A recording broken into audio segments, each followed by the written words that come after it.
Espace TV, les grandes gueules, le top des GG. Vous nous suivez sur Espace TV, merci de votre fidélité, mesdames et messieurs. Notre invité est déjà installé dans ce studio, je le disais tantôt, 18 recommandations pour la transition. Ce 9 octobre, donc, les coordinations régionales de Guinée se sont adressées au CNRD. Dans une déclaration largement diffusée, les sages de Guinée ont salué donc l'avènement du CNRD avant de formuler des recommandations à l'endroit des nouvelles autorités. En exemple, la tenue d'élections dans un délai raisonnable et l'éloignement des valeurs, des acteurs plutôt, des acteurs du troisième mandat, des centres de décision. Nous en parlons ce matin avec notre invité, mon cher Tamba, évidemment avec nous, Elhadj Ousmane Fatako Baldé, sans loi. Il est notre invité, vous le voyez à l'écran à l'instant T, avec nous dans ce studio. Elhadj, bonjour et bienvenue sur Radio Espace. Bonjour. Je parle mon langage. Ah, mais d'accord. Pas le français. Ok, il n'y a pas de problème. D'accord. Voilà. Bien. Là, on va se débrouiller. On va mais non, on va parler poulard. Non, il pourra répondre en poulard. Il y a pas de problème. Mais non, je commence. Voilà. Merci. Voilà. Alors merci d'être venu pour votre réaction diligente. On vous en a parlé hier et déjà vous êtes là au milieu de nous. Merci beaucoup. On va commencer avec une question bien générale. Comme nous, vous avez appris que M. Alpha Condé n'est plus président. C'était le 5 septembre dernier. Comment avez-vous réagi quand vous avez appris cela? Est-ce que vous saviez que ça pouvait arriver? Ou comment vous avez réagi à cette information?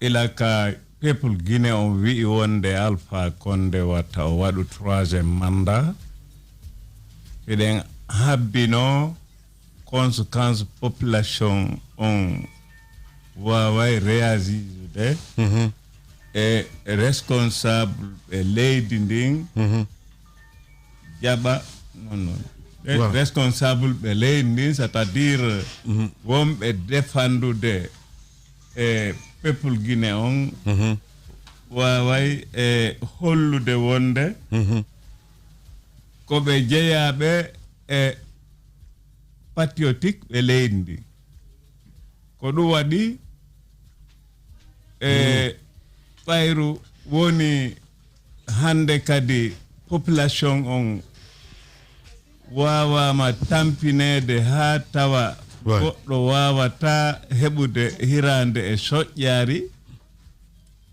o wawata defude laabi ɗiɗi ka makko tawi ko une fois par 24 heures population on heɓata ko ñaama ko ɗum waɗi si militaire ɓe ɓen ƴetti responsabilité maɓɓe on ɓe réagis telemma ka hollugol leydi ndin ça appartient au peuple. Et voilà. Bon, je résume. Hein, oui, il va résumer après. Allez-y, Elhadj. Allez-y. Awa. Alhamdulillah Rabbil Alamina. Alhaji Muhammadou, je peux dire comme ça, Alhaji Mohamed Doumbouya. Mamadi Doumbouya. Mahamadi Doumbouya, colonel Mohamed Doumbouya et équipe, groupe maɓɓe on ɓe ndaari ɓe tawi si ɓe wawali ƴettude responsabilité ji maɓɓe ɗin leydi ndin yooloto woni et puis si leydi ndi yooli karay kamɓe woni responsable ɓe ƴetti responsabilité ji maɓɓe ɗin le 5 ɓe réhabilité la Guinée e ndimmu maɓɓe ngun la Guinée hetti ndimmu mum ngun ɓe en apprécie feendo ɗo no Allah warri noon haa tawi ɗum koko la Guinée fof faalano woni ko ɓe heɓi ko wawata wonde tawaka e ɗum ko ɓe kanko e muɗum wonno yolude leydi. Ouais. Allez-y, madame. Alors, le doyen explique que cette situation était attendue à partir du moment où le peuple de Guinée était majoritairement contre le troisième mandat. Il fallait s'attendre à une réaction, même si à l'époque on ne savait pas d'où elle devait venir. À partir du moment où il y avait cette précarité que nous avons vécue, il a expliqué notamment le fait que dans certaines familles, les gens n'arrivaient plus à manger 3 fois par jour, les gens mangeaient plutôt 1 fois par jour. C'était vraiment difficile, donc il fallait s'attendre à ce qu'une telle situation se produise. Et donc, pour résumer, c'était la précarité, les difficultés, l'opposition du peuple de Guinée. Et le 5 septembre, notamment, il explique que le colonel Mamadi Doumbouya et son équipe ont pris leur destin en main en prenant le pouvoir, parce que s'ils laissaient le pays dans cette situation en tant qu'armée, membre de l'armée guinéenne, c'était de leur responsabilité si le pays se noyait. Et donc, ils ont obtenu ce que chacun souhaite aujourd'hui, c'est-à-dire être au pouvoir restaurer la Guinée dans sa dignité. C'est ce qu'il appelle la dignité, parce que les gens étaient dans une situation très confuse, très compliquée à l'époque. Et il salue donc ce qui est arrivé, et surtout que la Guinée a pu être restaurée dans sa dignité à travers les actions du colonel Mamadi Doumbouya et son équipe. Il dit que ceux qui ne sont pas contents de ce qui est arrivé sont les seuls qui étaient en train de noyer la Guinée, notamment ceux qui ont accompagné le troisième mandat. Voilà. Et là, oui, Saloua, notre invité ce matin, allez-y. Oui. Alors, et là, encore une fois, bienvenue. Je vais vous poser 2 questions. Je présente d'abord la situation telle que c'était perçu vous concernant sous Alpha Condé. C'est vous qui avez perdu votre marché du côté de Kindia. Quelques-uns de vos lieux de vente ici à Conakry avaient également été saisis. Les documents avaient été présentés à l'époque et il vous était difficile de vous défendre à l'époque. Et puis, lorsque vous êtes devenu le coordinateur de la communauté Halipoulard, il y a eu aussi beaucoup de réactions entre vous et Alpha Condé. Ce n'était pas caché, ce n'était pas de l'amitié. Mais ça avait une raison, parce que vous étiez perçu comme un soutien de celui d'Alain Diallo, qui est un homme politique. Qu'est-ce que vous avez à dire ce matin? Ajoutez à cela la coordination que vous gérez avec Seouna, et qui était carrément du FNDC, donc de l'opposition. Qu'est-ce que vous avez à dire ce matin sur cet ensemble de remarques qu'on faisait par rapport à votre personnalité? Bien. Je ne parle pas ici de politique. Je cherche le social. Je suis avec le cadre de coordination régionale de Guinée. Je suis proche, comme vous l'avez dit, mais au sein, je ne sais pas dans le rang professionnel. Rang professionnel, et vous savez, comme vous voyez, et chacun, si vous savez ce qu'il veut, et celui qu'il veut dans le politique. Je suis avec Aladji Sekouna, je suis avec Haute-Guinée, M. Mamadi et autres. Je suis à Zérekoré avec la coordination de Zérekoré. Alors, c'est tout. On a organisé pour quand même faire calmer la population. Ça va changer. C'est Dieu qui nous assiste. Mais problème politique, nous sommes loignés à ça, pas indirectement. Directement. La question de Jacques concernant les marchés, le marché de Kindia, qu'est-ce qui s'est réalisé? Je vais parler le problème des marchés. Vous savez, président Alpha a ordonné d'aller fermer mon centre commercial à Kindia, d'aller à Samoroya dans mon plantation de 102 hectares. L'autorité locale, des gouverneurs au préfet, à l'époque, et le mairie de Kindia. Quand je dis le mairie de Kindia, c'est le mairie qui est dans l'environnement de Samoroya. Ils ont fait une société qui vont créer le diamant dans mon plantation. Jusqu'à aujourd'hui, ils sont là-bas. Pour le centre commercial, ce qui avait été présenté à l'époque comme document, c'est que vous aviez un bail.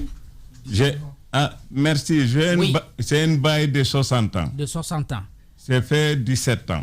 Et vos engagements, c'était que vous puissiez élever, n'est-ce pas, moderniser, n'est-ce pas, le bâtiment. Ce qu'on vous reprochait, c'est que vous ne l'avez pas fait. C'est un argument, sinon on ne peut pas faire tout dans une journée. Les grandes gueules. Si vous y êtes déjà depuis 17 ans, pardon. 17 ans, c'est beaucoup, non? Non. Vous avez le temps. Il faut aller vérifier ce qui s'est fait. D'accord. Moi, j'ai une question à vous poser. On sait que vous n'étiez pas ami avec le président Alpha Condé, très bien. Mais vous avez hérité de coordination régionale. D'accord. Si tu permets qu'on termine avec ça. Oui, qu'on termine avec ça. On n'a pas fini encore. Par rapport à ces... Terminons avec ça, s'il te plaît. Kindia n'est pas le seul. À Conakry également, il y a eu des opérations. Dites-nous concrètement combien de vos biens ont été saisis ou ont été détruits sous l'ère Alpha Condé et pourquoi selon vous? Mais biens qui étaient vraiment saisis et même détruits, à Sanoya, tout le monde sait, vous voyez sur la route, je suis 15 à 16 mètres à la route. Ils sont venus prendre 26 magasins détruits, prendre tout le fer et mettre dans le ben et aller le vendre. Ça, c'est 3. Le quatrième, c'est mon 16 de Matam. Ils sont venus fermer là-bas. Et tout le marchandise que là-bas, il y avait le cigarette, il y avait le véhicule, il y avait le riz. Et au plupart de ce véhicule, ceux qui sont mis là-bas, tout s'est démonté. Ils ne sont pas sortis la coque, mais ils sont sortis. Voilà. D'accord. Est-ce qu'on peut savoir combien ça fait exactement, tout ce que vous avez perdu, et vous ne nous donnez toujours pas les raisons? Pourquoi est-ce que le président vous en voulait autant? Ce n'est pas fini, mon frère. Et à Matam, ils sont détruits tout au véhicule, et encore le cigarette était là-bas. Et cigarette, quand nous fermons le magasin, ça va pourrir. Le cigarette est pourri. À Corontin, c'est un dépôt que c'est mis là-bas, un dépôt de 4 magasins. Les 3 magasins étaient déjà finis. J'ai reçu le preneur. Alors, le preneur, il y a certains qui sont payés l'argent, il y a certains qui ne sont pas payés. Ceux qui sont payés, quand ils sont venus fermer, ils ont négocié avec le ministère du Commerce pour venir ouvrir, pour qu'eux, ils sortent son marchandise. Et se le rembourser des milliards. Et le récit font foi. Alors, c'est le 6 domaines que Alpha Condé a ordonné de prendre et le détruire. Alors, je ne vois pas pourquoi. Bien. Alors, la raison, c'est simple. On s'est réunis à Tanene, le 4 coordination, nous avons déclaré que nous ne sommes pas d'accord pour le 3e mandat. Après ça, ils sont venus nous entourer 24 heures durant et ils sont nos gaz lacrymogène 377. On a ça jusqu'à aujourd'hui, c'est à la Sekouna. Bien. C'est les enfants qui venaient nous mettre le ventilateur sur nous. Sinon, il y avait les gens qui font le crise. Espace TV, les grandes gueules, le top des GG. Ousmane Saloua, notre invité ce matin chez les GG sur Radio Espace. Allez-y, Antoine. Oui, à présent, parlons des coordinations avec le CNRD. On a vu cette rencontre du Palais du Peuple avec les coordinations régionales. Au lieu de 4 coordinations, on a vu 7 coordinations ce jour-là au Palais. C'est-à-dire chacune des régions avait pratiquement 2 qui la représentaient. On ne sait pas pourquoi. Parce qu'à part les 4 avec lesquels vous évoluez, il y en a d'autres qui sont à Bessia, qui revendiquent d'être à la tête des coordinations, notamment celles forestières. Comment comprenez-vous qu'il y a autant de coordinations en Guinée qui, chacune d'elles, parle au nom d'une communauté ou d'une région? Comment comprendre que devant le CNRD, que vous soyez divisés autant? Comment est-ce que vous l'expliquez? Donc, Andy, président Alpha, ko diviso tout les divisa yimbebeng. Sina une coordination qui joɗɗinaɗi par la population guinéenne ko ɗi nayi. Une coordination qui nayi e ɓayru ɓe déclaré ɓe falaka 3e mandat ko on tuma kanko o créé coordination artificielle ko déstabilisa coordination authentique ko hombe woni ben ko monsieur Toba on ko kanko yobatamo hirande e soƴƴaari makko ni kanko sodanimo oto o adda e dépense makko on lewru kala e hombo hikki ɗon ko Nana Suna Yansane ko collaborateur jo an ko menen woni ko créé chambre de commerce ensemble si tawi ɓayru o tawi o hendota ko lan nomi faalirano o yahani Nana Suna Yansane o ɓen ɗon o créé ɗon kadi honno wiyete coordination ko wiyete kon superposé puisque ko wattugol Sekuna pottingol Sekuna waɗa Nana Suna Yansane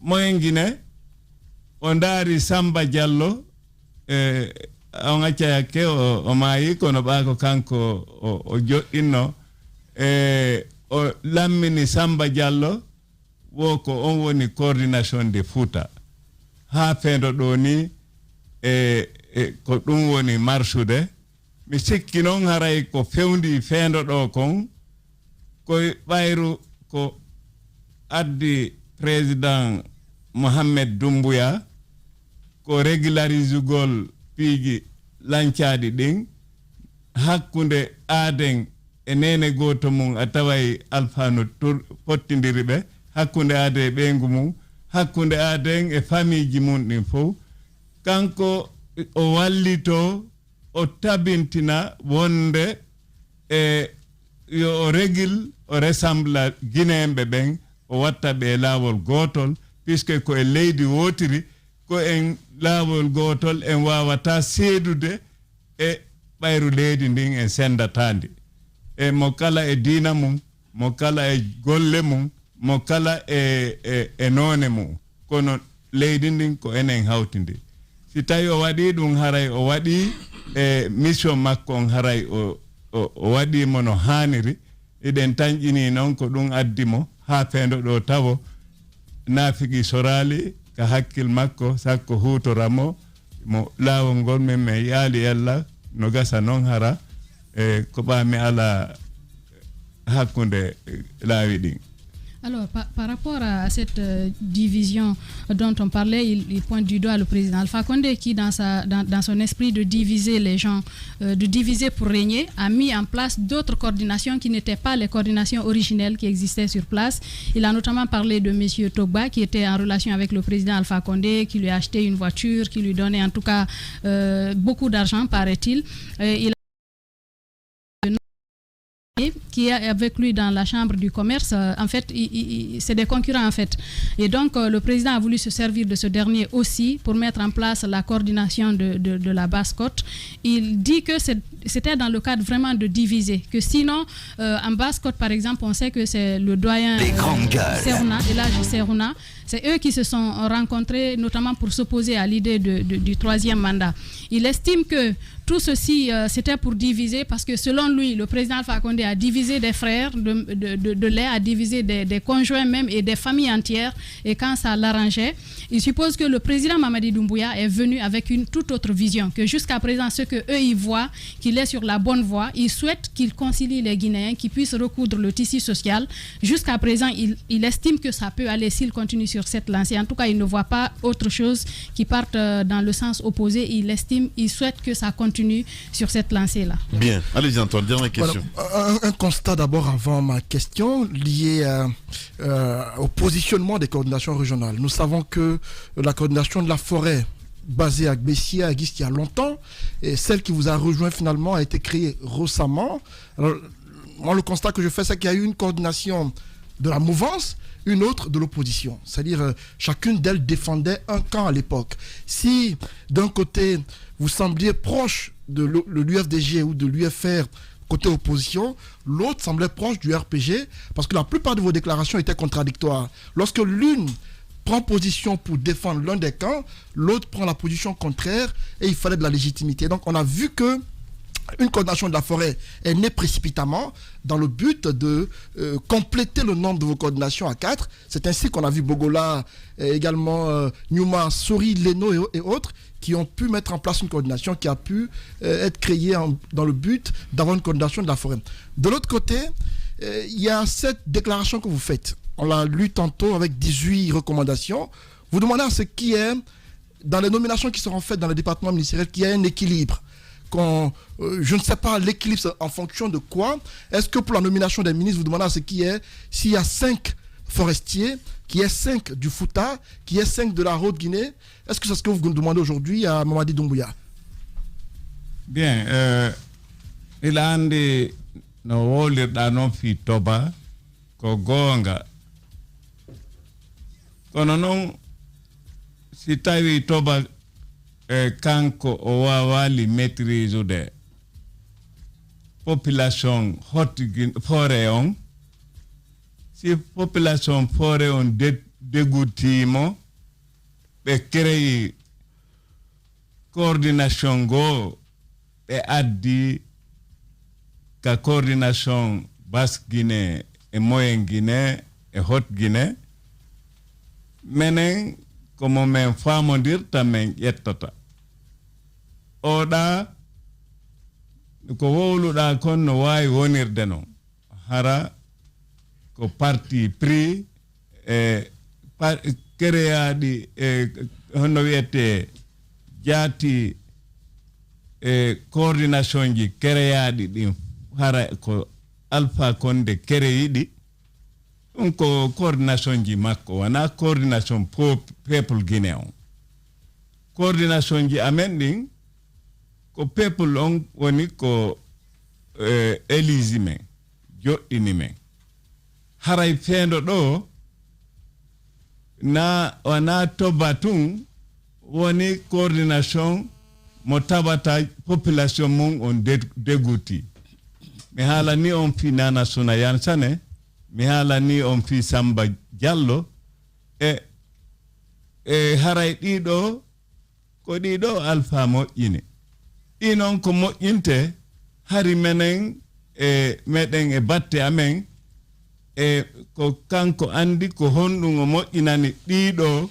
fii yo taw hara Guinée no luutodiri haray population Guinée on wana hala wota woni wolude ngati yake mi précise question Antoine woni wo sayara wana Alpha Condé wadi di coordination jida fi ko dartanomo haray kango mo tanjini e nder ko mijo makko haray mo yi wan onon dia coordination jida kadi hari wobbe no dartano wobbe ka opposition est ce que haray dum don ko no woniri dum don individuellement mo kala no jogi soit mum wana wana groupe ko soit personnel.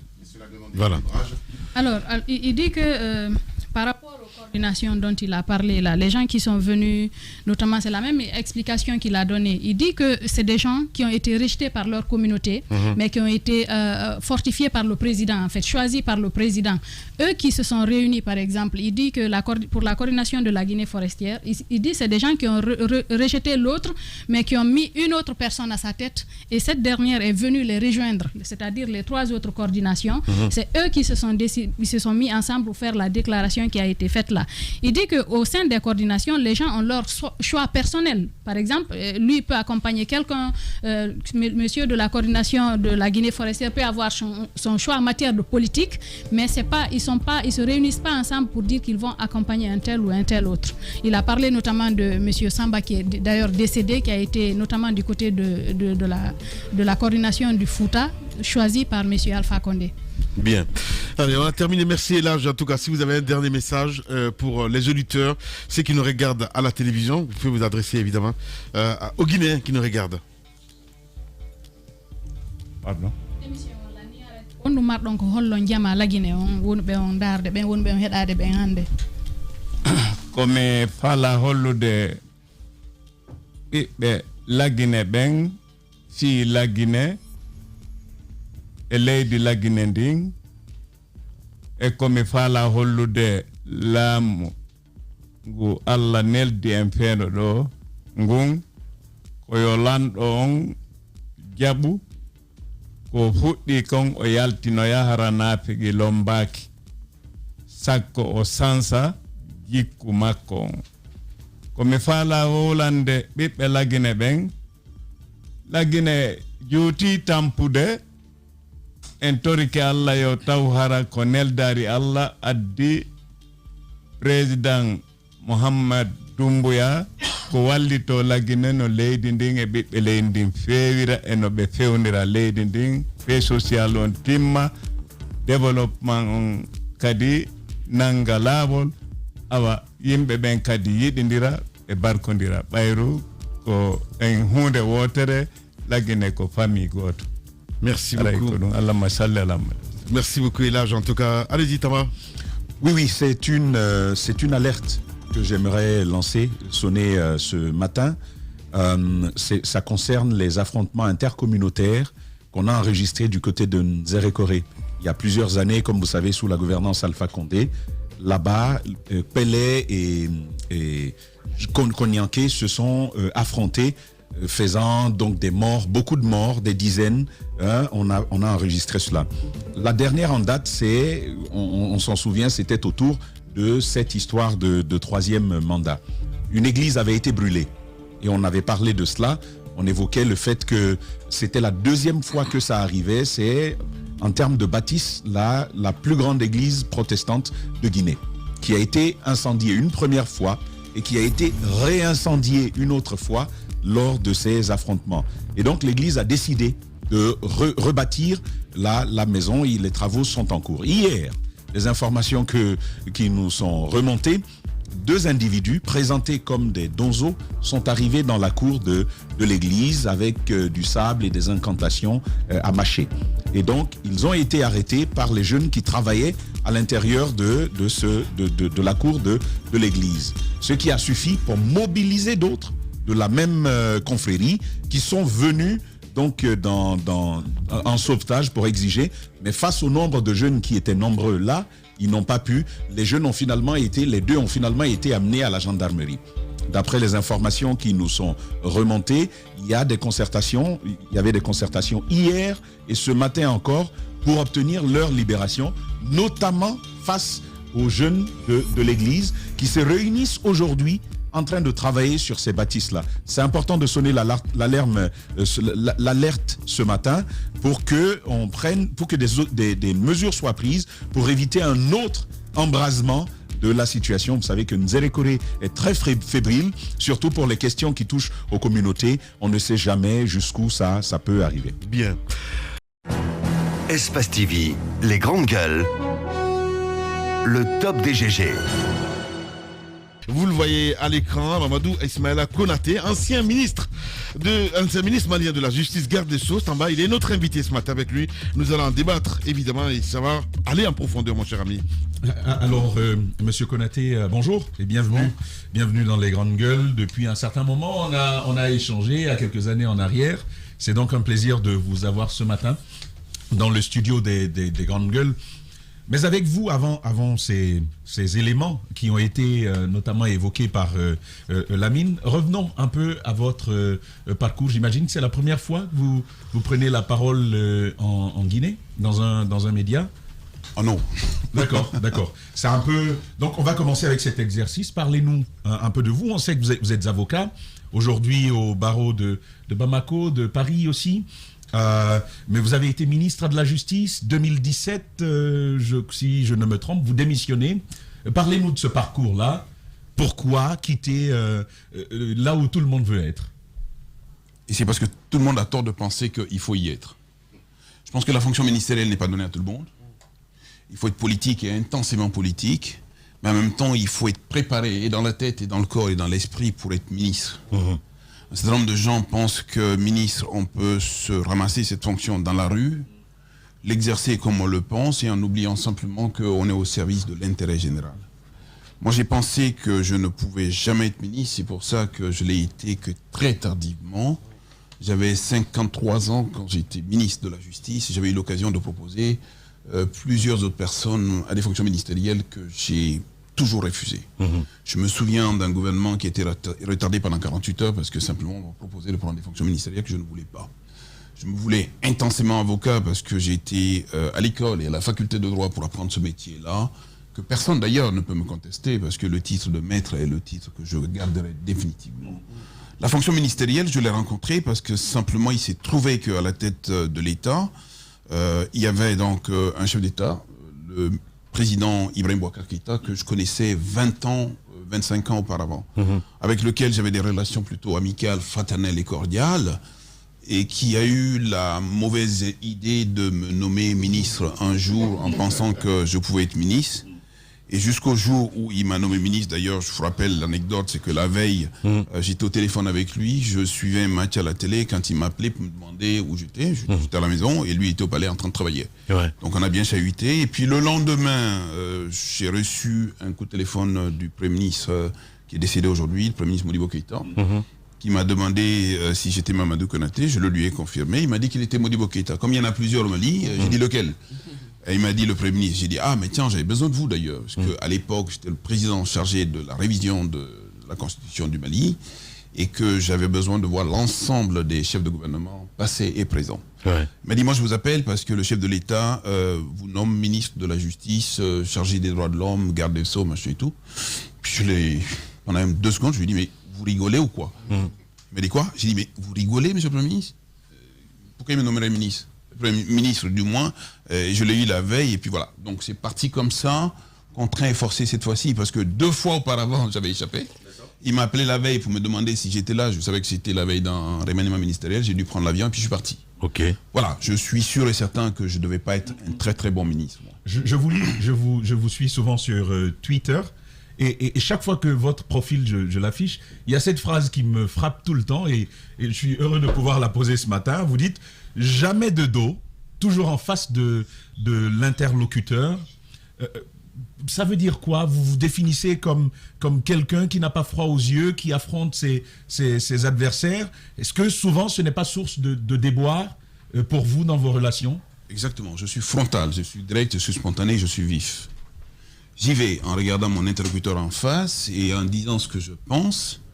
Et chaque fois que je dis une chose que je pense et qui n'est pas vraie, j'ai toujours l'honnêteté intellectuelle de dire à la personne, je me suis planté. Vous n'avez pas tout lu parce que juste derrière, je me définissais comme étant une grande gueule de la République. Une grande gueule de la République.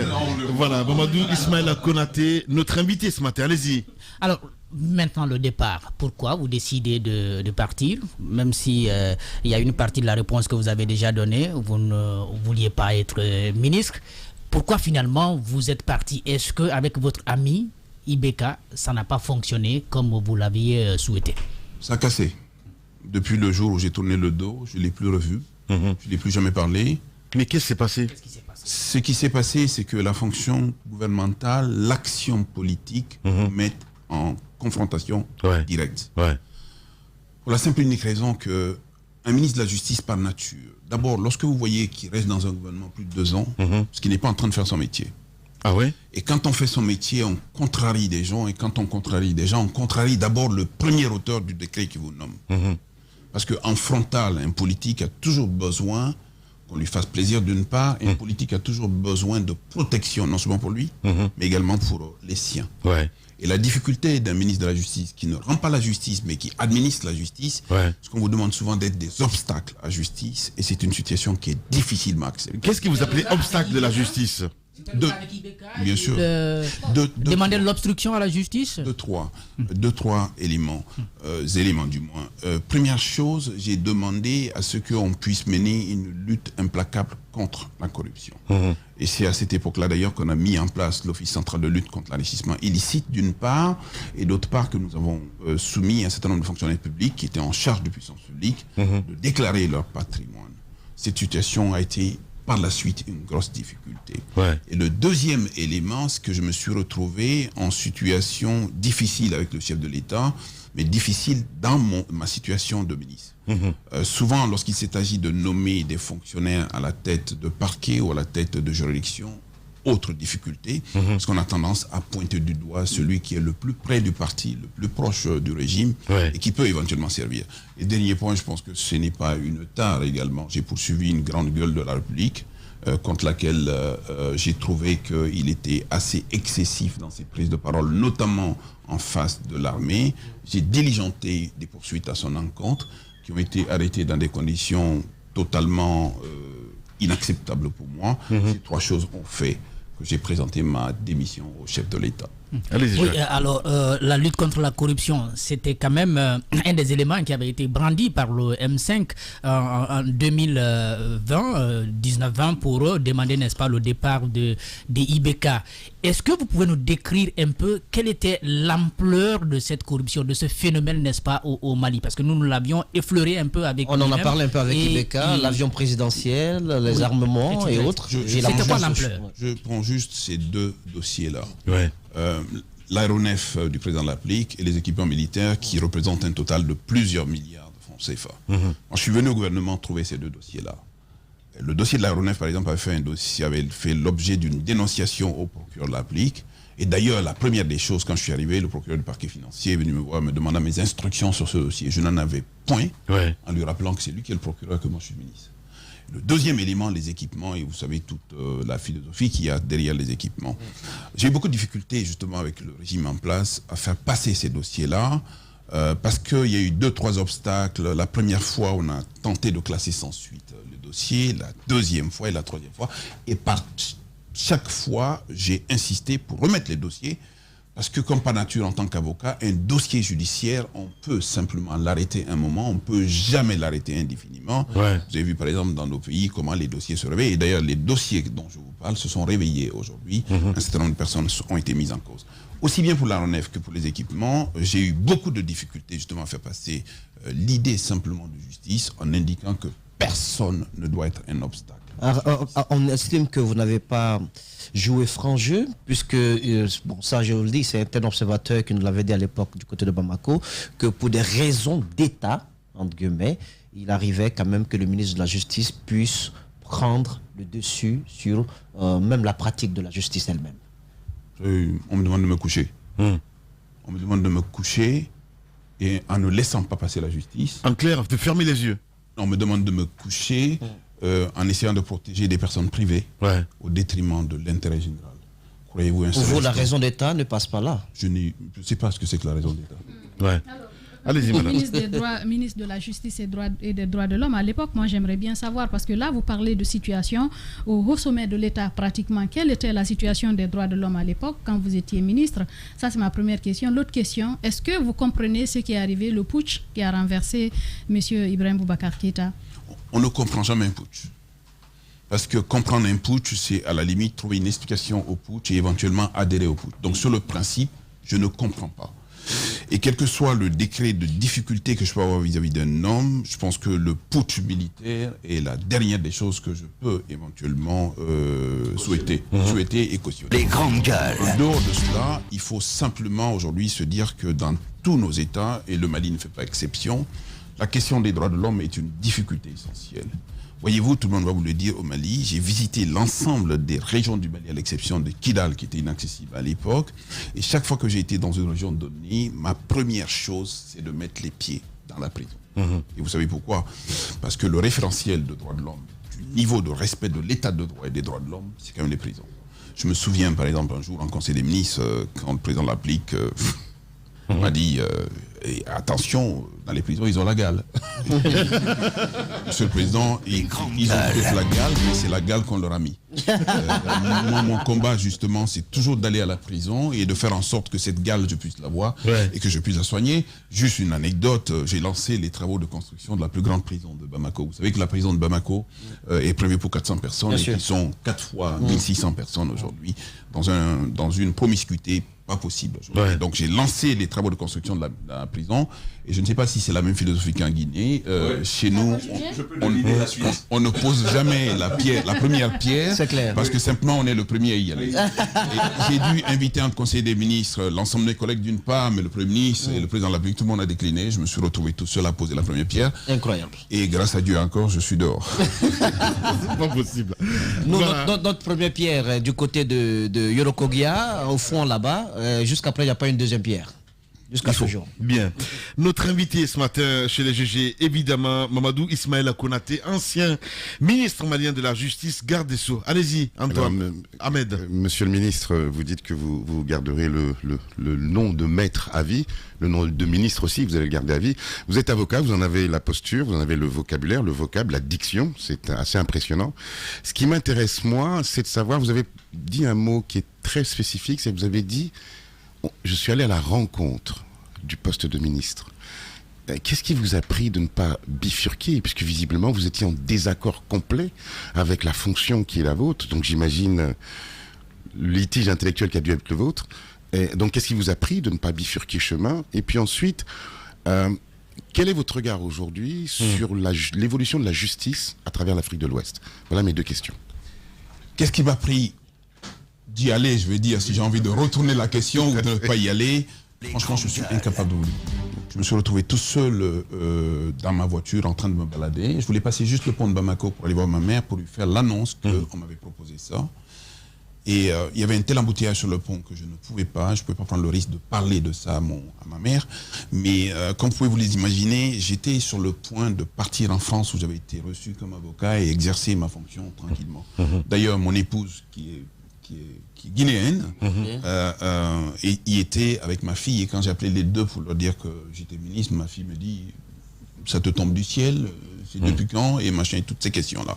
Donc du coup, je suis incapable de vous le dire, mais l'amour du pays, l'amour de la nation, l'amour de la patrie a été assez déterminant. Et en même temps, un challenge, parce que ça faisait 30 ans que je faisais la grande gueule dans ce pays-là. Je me suis dit, au-delà de ce que je peux dire, il faut venir exercer un peu. Alors, l'état de la justice dans ce pays-là, il est désastreux. Moi, j'ai l'avantage d'avoir sillonné tous les États de l'Afrique au niveau de la CEDEAO et de plaider dans l'ensemble de ces pays-là. J'ai plaidé dans ce pays en 1900, je ne sais plus combien encore, pour défendre justement un opposant célèbre devenu chef de l'État et aujourd'hui hors chef de l'État. Vous allez le défendre à nouveau? Et la situation... Il a besoin encore de défense. Et la situation... Vous n'êtes pas ici pour ça, j'espère. On m'a dit que... Parce que le colis ne partira pas. On m'a dit que... Mais tant mieux qu'il ne parte pas, mais souffrez 2 secondes que chaque individu, y compris lui, a besoin de défense. Mais je ne pense pas que je sois le meilleur défenseur aujourd'hui, au travers de ce que j'ai pu lui dire pour le défendre d'une part, et ce que j'ai dû lui dire après, quand il était en fonction. je ne pense pas qu'il ait recours à moi. On va en parler. On viendra sur le cas Alpha Condé. Voilà, bien. Allez, on va évoluer. Allez-y, Antoine. Voilà. Alors, je disais que j'ai écrit un ouvrage justement sur la justice, ce grand corps malade. La justice est un instrument de domination dans nos pays. Les pouvoirs qui sont en place veulent s'en accaparer pour exercer leur domination absolue contre toutes les personnes qui ne parlent pas le même langage. Et à côté, il y a une deuxième menace sur la justice. Ce sont tous les pouvoirs d'argent aujourd'hui qui désorganisent l'intérieur de la justice. Allez-y, Antoine. IBK a été déposé par une junte militaire. On a tous vu l'émotion qu'il a animée lorsqu'il y a eu ces manifestations. On a même fondu en larmes et tout cela. On l'a déposé. Est-ce que depuis cela, il y a eu un contact entre vous? Non. Ok. Ni avant ni après. Je ne souhaite même pas qu'il y ait... Pourquoi? Parce que en Guinée, je fais partie de ceux qui disaient à l'époque qu'il n'était pas normal qu'on le dépose de la sorte parce qu'il était encore en fonction, il n'avait pas... Le mandat légal. Le mandat était légal. Était-il normal qu'il soit déposé ainsi? Surtout qu'à la différence d'Alpha Condé, il n'y a pas eu d'acte de sa part de se cramponner au pouvoir. Il n'y a pas eu de mort comme on l'a connu en Guinée. Était-il normal qu'il parle avec un peu de recul, Antoine? Quel recul? Non, tu ne peux pas le dire. Clairement les choses. Il y a une répression. Il y avait une grande différence entre le cas IBK et Alpha Condé. D'accord. IBK a cédé facilement le pouvoir. Alpha ne l'a pas fait. En Guinée, il y a eu des années Attendez. Il y a eu des années de manifestations. Quand il y a un push, on n'a pas le choix. Il n'a pas cédé. Il aurait pu se cramponner au pouvoir. Il n'a pas fait. Mais se En cramponner Guinée, comment? IBK au Mali facilement est parti. Est-ce que selon vous, la manière était la bonne? Est-ce qu'il y a eu des relations entre vous par après? Dites-nous clairement à ce jour, qu'est-ce que vous avez pensé de ce coup d'État qui pour moi n'était pas vraiment normal? Sur le principe, je ne rentre pas dans des appréciations des coups d'État. Vous voyez, il y en a un qui dit tout à l'heure qu'un régime légal ou un régime non légal. Qu'est-ce que c'est qu'un régime légal? C'est un régime qui a été validé à un moment. Même si c'est au nom du peuple, contre son gré, et sans que le peuple soit là. Même l'illusion du pouvoir peut éventuellement être une source de l'égalité. Sur le principe absolu, la question n'est pas tant d'aller au-delà du thème, la question n'est pas tant de se maintenir, la question c'est qu'à un moment, vous êtes là au nom de qui? Vous êtes là pourquoi et vous faites quoi? Vous pouvez être dans un régime légal et que personne ne veut de vous, et vous le savez d'autant plus que vous vous entêtez. Et c'est pour ça que ces processus-là aujourd'hui, les chefs d'État qui sont en place s'entêtent, mais ils savent bien quelle est la finalité. Parce que lorsque vous avez un colonel de l'armée qui vous sort de derrière et qui vous met sur la tempe une arme, vous n'avez pas d'autre choix que de signer une démission. Je pense que c'est dans les mêmes conditions que Alpha Condé, qui refuse de signer une décision, a été mis de côté, et que le président Ibrahim Boubacar Keïta a signé plus facilement la démission. Les deux sont copains d'ailleurs. La dernière fois que j'ai le souvenir des deux, on était dans une chambre d'hôtel justement à Dakar où ça rigolait très sec. Bien. Ancien ministre malien, garde des Sceaux, notre invité ce matin, M. Konaté. Allez-y, mon cher Tamba. Le ventre mou de la gouvernance IBK, c'était pas que la justice, c'était pas que l'économie, c'était aussi la question sécuritaire au Mali, au Sahel globalement pris. Moi, je vous pose la question de cette instance, j'ai envie de dire régionale, que l'on appelle le G5 Sahel, qui a été mis sur pied pour, entre autres, s'occuper de cette question sécuritaire-là avec une force qui a été développée. Est-ce que, si on vous demandait de faire un peu, pas le procès, mais quelle appréciation est-ce que vous faites aujourd'hui de la gestion de la question sécuritaire à la fois sur le Sahel, mais aussi au Mali spécifiquement par ce groupe-là? Et j'en viens à une deuxième question finalement, c'est qu'on a entendu depuis plusieurs années la mise à l'index de la France par pas mal d'acteurs, Salif Keïta, sa fille, le Premier ministre, tout récemment, le Premier ministre de la Transition, et puis Koïta lui-même. On a écouté tout ceci, la France mise à l'index. Est-ce que l'alternative russe et algérienne, votre avis, est-ce qu'elles sont bonnes pour le Mali? Est-ce que c'est une bonne solution pour la question sécuritaire au Mali? Au regard de toutes ces menaces de la France et de l'Europe. Ou sinon des menaces qui nous entourent nous-mêmes. Bien sûr. La menace malienne est aussi guinéenne. Bien sûr. La frontière malienne n'est pas très très loin d'ici. Non, la problématique sécuritaire est une problématique qui est globale. Je pense que pendant très longtemps, on a dormi en pensant que l'ennemi était extérieur, là où il s'est trouvé subitement intérieur. Avec le président Alpha Condé, on a quasiment démantelé l'armée du Mali en pensant que les questions de défense et de sécurité n'étaient pas prioritaires à côté des questions de développement. Démanteler, c'est pas si fort. Oui, c'est un peu fort le mot. Mais le deuxième Moussa l'avait dit. Oui, surtout que j'ai eu l'occasion véritablement d'en parler direct avec Moussa Traoré, que j'ai défendu par le passé, et qui m'a expliqué que le Mali était très très en pointe. Aujourd'hui, on parle de coopération militaire avec la Russie. Nous avons pratiqué cette coopération militaire avec la Russie. Pour vous donner juste un exemple, par exemple, en 1991, le Mali avait une flotte aérienne, rien qu'un MiG russe déjà de 29. On parle de la société Wagner, qui est une société de mercenaires. Bien sûr, c'est une société de mercenaires contre laquelle moi j'ai eu l'occasion de m'exprimer en disant qu'on ne se sort pas d'une coopération d'État à État pour se retrouver avec des gens qui aujourd'hui ont plutôt une réputation qui est plutôt surfulante. Bien sûr. Voilà. Ouais. Ce point de vue-là, l'État du Mali a eu un tort absolu. Le Premier ministre sur ce point revient là-dessus de manière très très insistante.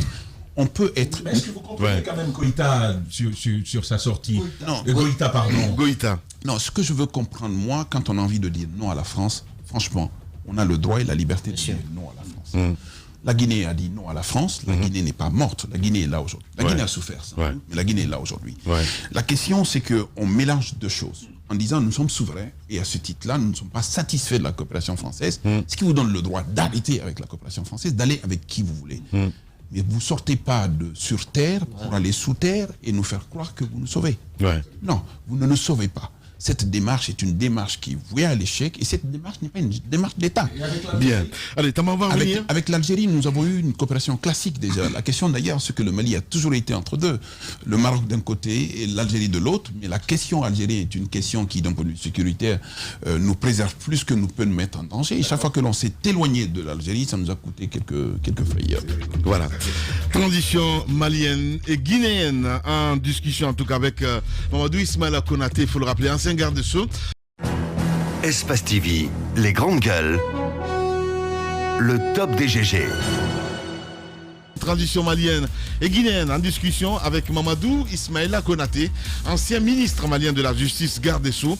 Il est notre invité ce matin. Nous continuons le débat, Madame Hiro, avec notre invité évidemment dans ce studio. Plutôt en bas, Madame Hiro. Oui, on parlait de la situation sécuritaire au Mali. Vous réagissiez sur Wagner, cette option russe, et puis aussi de l'Algérie. Et vous pensiez que c'est toujours bien d'être en bonne entente avec cet État proche du Mali. Mais concrètement, moi, la question que je pose, c'est un peu plus ou moins l'équivalence des capacités de l'Algérie à assumer le rôle de la France, sinon en partie. On sait bien que c'est pas équilibré, mais est-ce que le Mali gagne vraiment en termes de réaction militaire, en termes de réaction sur la défense, en se rapprochant de l'Algérie? C'était la question. Le Mali ne s'est jamais éloigné de l'Algérie. La question, ce n'est pas tant d'aller avec l'Algérie et contre la France, ou d'aller avec la France et contre l'Algérie. C'est de trouver aujourd'hui un très bon voisinage d'abord avec l'Algérie, d'une part, avec un pays avec lequel nous avons une histoire assez longue, assez commune et assez intense. N'oubliez pas quand même que le Front de libération nationale d'Algérie, les leaders se réfugiaient donc dans la zone de Gao qui est au nord du Mali. Et la problématique sécuritaire en Algérie résulte non seulement du territoire algérien, mais d'une partie du territoire du Mali, qui est un territoire refuge pour un certain nombre de gens qui sont malfaisants à ce niveau-là. Donc la question fondamentale aujourd'hui, c'est véritablement d'avoir une démarche optimale qui prenne en compte donc la problématique de la sécurité au plan global d'une part, et trouver les bons alliages avec les bons États. Si la France ne donne pas satisfaction, notre souveraineté nous amène aujourd'hui à recuser la France. Mais en même temps, il faut se dire que dans le cadre de la coopération, nous sommes d'égal à égal, entamons les discussions. Et la difficulté, c'est qu'un certain nombre de dirigeants politiques au Mali notamment se sont retrouvés sans jamais discuter avec la France, à subir tout ce que décidait la France. Par exemple, vous parlez de G5, où il y a une présence assez forte de la France. Barkhane a toujours été des décisions qui émanent de la France. Takuba aujourd'hui est une décision qui émane uniquement de la France. Donc ce que demande le Mali aujourd'hui, c'est véritablement d'avoir un principe de souveraineté absolue qui est quand même une déterminante dans le cadre de la coopération, discuter d'égal à égal et convenir ce qui a lieu depuis des années, je veux juste enchaîner, je veux terminer avec ce bout de question. Depuis des années que la France est quand même présente au Mali, est-ce que finalement ce ne serait pas mieux de pointer la responsabilité de l'État malien, des autorités maliennes, sur au moins le transfert de compétences, la construction d'une armée républicaine forte? Parce que c'est aujourd'hui de plus en plus pointé du doigt. Le Mali n'a pas malheureusement une armée qui puisse répondre aux exigences de son territoire. Il ne faut pas faire la question de Tamba, parce que c'était la mienne. On parle de souveraineté, qui est un mot joli sur la table, mais il est vrai que on ne peut pas discuter d'égal à égal avec la France, lorsque depuis 60 ans, les armées, notamment l'armée malienne, a été, comment dirais-je, disloquée. Il y a quelque chose qui ne colle pas avec le mot souveraineté. En matière de diplomatie, on n'a pas un autre mot que la souveraineté. Et c'est ça. C'est le principe absolu qui fait qu'aujourd'hui, vis-à-vis d'un État, il faut exprimer donc sa volonté, sa liberté et son droit. Donc ça s'exprime via la souveraineté. Ouais. En dehors de ça, je suis tout à fait d'accord avec vous que la première responsabilité nous incombe. La première défaillance est la nôtre et il faut la dire. Parce que nous avons été incapables justement de nous éradiquer en État. Et la première caractéristique de l'État, c'est quand même une armée nationale. Absolument. Et quand on en est aujourd'hui à demander à des gens de venir à la rescousse pour prendre l'essentiel de ce qui est important pour assurer la sécurité nationale, il y a un souci. Donc cette première démarche est ultime. La deuxième démarche, c'est que les États en situation de difficulté ont le droit de tendre la main. Hier, ce fut le cas pour d'autres, le Libéria notamment. Et aujourd'hui, c'est le cas pour le Mali. Cette démarche doit nous permettre non seulement de nous sortir de la difficulté qui est la nôtre aujourd'hui, mais de faire en sorte que l'on puisse se mettre en perspective. Ouais. Et là, le peuple malien est interpellé. Bien. Alors, l'un des chantiers de IBK, quand il est arrivé au pouvoir en 2013, c'était d'abord de gouverner véritablement le Mali, en installant, n'est-ce pas, son administration dans les régions où les djihadistes avaient poussé les administrateurs à quitter. Ce processus, il a continué, sauf à Kidal. Je veux entendre aujourd'hui de la bouche des Maliens, c'est quoi la vérité sur Kidal? Qu'est-ce qui n'a pas marché pour que Kidal, on a vu l'incident avec Moussa Mara, alors Premier ministre, lorsqu'il a voulu, n'est-ce pas, visiter ce domaine, les armes ont parlé. Qu'est-ce qui s'est passé? Et avec la junte aujourd'hui, est-ce que la situation a changé du côté de Kidal? L'autre question que je voudrais greffer à ça, c'est le rôle du Tchad, qui était le pays africain le plus présent au Mali pour lutter contre les terroristes. Est-ce que le départ du père a pu, disons, maintenir la situation comme telle? C'est vrai, à un moment donné, on a parlé de quelques départs, mais quelle est aujourd'hui la situation du Tchad au Mali? Ils avaient entre 1500 et 2000 hommes, rien que dans la zone de Kidal, qui était la zone la plus difficile. Et c'est le Tchad qui est arrivé à assurer une certaine présence à ce niveau-là, à sécuriser cette zone-là. Et le Tchad, par rapport aux problèmes intérieurs qu'ils connaissent consécutivement au décès du président Déby, a démobilisé près de la moitié des troupes, ou est en train de démobiliser près de la moitié des troupes. Donc ce n'est pas évident. Vous demandez ce qui s'est passé à Kidal. Ce qui s'est passé à Kidal, c'est qu'on a eu une France qui est venue à notre rescousse pour nous sauver. Mais on a eu une petite France qui est remontée à Kidal et qui a fait du nombrilisme à Kidal en protégeant des populations kidaloises contre le reste du Mali. Le MNLA aujourd'hui a bénéficié d'un soutien assez fort de la France à cette époque-là, parce qu'une certaine vision sécuritaire a pensé peut-être que ces populations étaient menacées par le Mali d'une part, et que ces populations avaient besoin de protection, parce qu'à un temps donné, ils ont été aussi des soutiens aux services français notamment. On a une petite France à ce niveau-là, mais on n'a pas eu un grand Mali non plus, parce que l'armée du Mali a été stoppée net dans sa progression vers Kidal, ce qui est à l'origine de toutes les difficultés que nous connaissons, parce que de Kidal encore, on avait de la terreur qui nous permettait de nous attaquer. Et pendant qu'on s'occupait du nord, le centre aussi s'est complètement embrasé dans des conditions telles aujourd'hui que le terrorisme est généralisé dans notre pays. La situation est très tendue aujourd'hui entre la France notamment et le Mali. Quelles pourraient être les conséquences pour le Mali de se mettre la France à dos, à supposer que les relations n'arrivent pas à se stabiliser, qu'ils n'arrivent pas à se comprendre? Est-ce qu'il faut craindre le pire, par exemple une situation telle que celle qu'on vit aujourd'hui en Afghanistan? Nous avons vu le retrait des troupes américaines, ça a conduit carrément à la prise du pouvoir par les talibans. Est-ce qu'il faut craindre une telle situation que la situation du terrorisme s'aggrave au Mali? Le risque est énorme. Et c'est pour ça que nous devons avoir des dirigeants d'abord responsables. Ensuite, des dirigeants qui, en dehors de toute idéologie, sont capables aujourd'hui d'appréhender la problématique sécuritaire du Mali et de mettre le Mali avant et avant tout. Ouais. Et c'est vrai qu'en le disant, on n'a pas fini lorsqu'on a quand même une France aussi en face qui va en guerre. Le président Macron a des prises de position, a des mots pour les exprimer qui aujourd'hui... Dans la liste, on est en période d'élection. Oui, mais je veux dire, le problème intérieur français, on le comprend, mais on ne peut pas non plus penser 2 secondes qu'un interlocuteur aussi important que le chef de l'État français puisse perdre de vue qu'il y a une certaine manière de nous parler. Il a l'inconvénient de son âge. Il a sans doute l'inexpérience. Les deux combinés font qu'aujourd'hui, ce qu'il appelle franchise est carrément considéré, pardon du terme, comme une impolitesse dans notre pays à nous. Quand on a un certain âge, on ne regarde pas les gens d'en haut et d'en face pour leur parler d'une certaine manière. Je pense que tous ces 2 États aujourd'hui mettent en avant des problèmes intérieurs qui ne sont pas supportables au plan diplomatique aujourd'hui. Il faut très rapidement qu'on revienne à la case de départ, qu'on mette la balle à terre, si on peut m'exprimer, je peux m'exprimer de cette manière-là, pour prendre l'intérêt supérieur des 2 nations.